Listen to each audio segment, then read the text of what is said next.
Hello friends, আসসালামু আলাইকুম। Welcome back to Molly's creation. কেমন আছো তোমরা? আশা করি আল্লাহর রহমতে ভালো আছো। আজ আমি তোমাদের জন্য অনেক মজাদার একটা রেসিপি নিয়ে এসেছি। মাত্র এক টুকরো রুই মাছ দিয়ে পুরো পরিবারের জন্য মুখরোচক একটা রেসিপি তৈরি করে দেখাবো। আশা করি তোমাদের ভালো লাগবে, আর ভালো লাগলে অবশ্যই লাইক, কমেন্ট অ্যান্ড শেয়ার করে দিবে। তো চলো দেখে নেওয়া যাক কীভাবে আমি এই মজাদার রেসিপিটা তৈরি করি।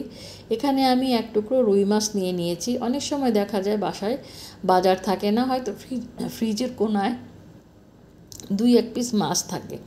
তো এরকম এক টুকরো মাছ আমি পেয়েছিলাম, রুই মাছ।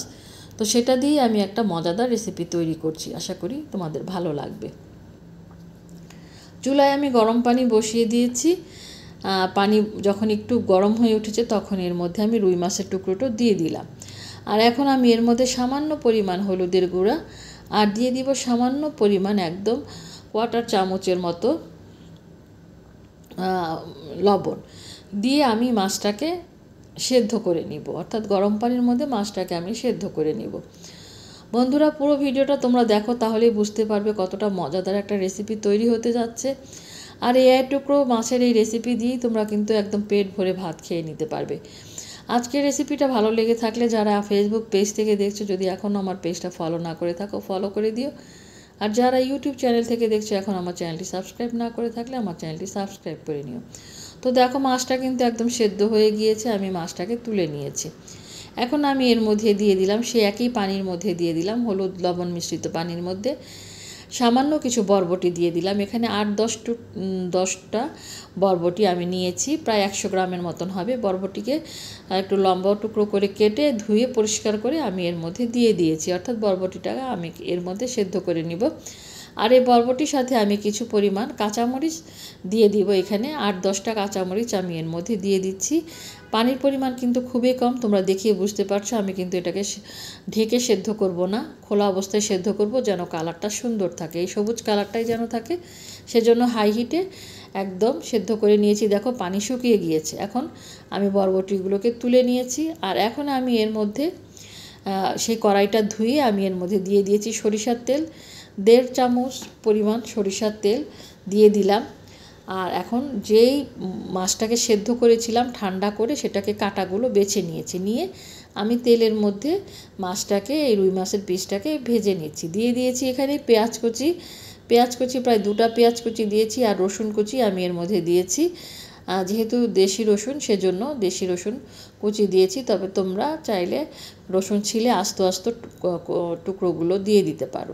আমি এটাকে পেঁয়াজ, রসুন, তারপর সামান্য পরিমাণে অর্থাৎ 1/2 চামচ পরিমাণে লবণ আমি এর মধ্যে দিয়ে দিয়েছি, যেন পেঁয়াজ রসুনটা একটু নরম হয়ে যায়। এটা কিন্তু একদম সম্পূর্ণ ভাজার দরকার নেই। এখন আমি এই যে সেদ্ধ করে রাখা যে বরবটি আর কাঁচামরিচ, এটাও কিন্তু এর সাথে দিয়ে দিলাম। সুন্দর করে ভেজে নিচ্ছি। এভাবে একদম সুন্দর করে ভেজে নিতে হবে। বন্ধুরা, এরকম অনেক রেসিপি আমার চ্যানেলে আছে, আশা করি তোমরা যদি চাও সেগুলো দেখে নিতে পারবে। দিয়ে দিয়েছি ধনিয়া পাতা কুচি দিয়ে, এটাও আমি একটু এভাবে ভেজে নিচ্ছি। আর আমার নতুন বন্ধুদের জন্য, যারা নতুন রান্না শিখছো, তাদের জন্য আমি ডেসক্রিপশন বক্সে প্রত্যেকটা উপকরণ দিয়ে দিব। তোমরা চাইলে পরে সেখান থেকেও দেখে নিতে পারো যদি তোমরা কোনো কিছু ভুলে যাও। আর এরকম নতুন নতুন রেসিপি পেতে যারা এখনও চ্যানেলটি সাবস্ক্রাইব করোনি, তারা চ্যানেলটি সাবস্ক্রাইব করে নিবে।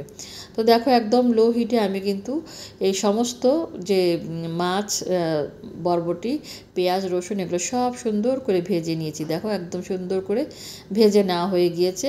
হাই হিট দিবে না, তাহলে কিন্তু নিচে পোড়া লেগে যেতে পারে। এভাবে একদম সুন্দর করে আমি ভেজে নিয়েছি। তো বন্ধুরা, তোমরা অবশ্যই কমেন্ট বক্সে কমেন্টস করে জানাবে যে আজকের রেসিপিটা তোমাদের কাছে কেমন লাগলো। আর পুরনো বন্ধুরা তো অনেক সুন্দর কমেন্টস করে আমাকে উৎসাহ দিয়ে যাচ্ছ। তোমাদেরকে অসংখ্য ধন্যবাদ আমাকে এভাবে সাপোর্ট করার জন্য। তো ভাজা হয়ে গিয়েছে। দেখো, এটা আমি একটা প্লেটের মধ্যে তুলে নিয়েছি, হাফ প্লেটে তুলে নিয়েছি।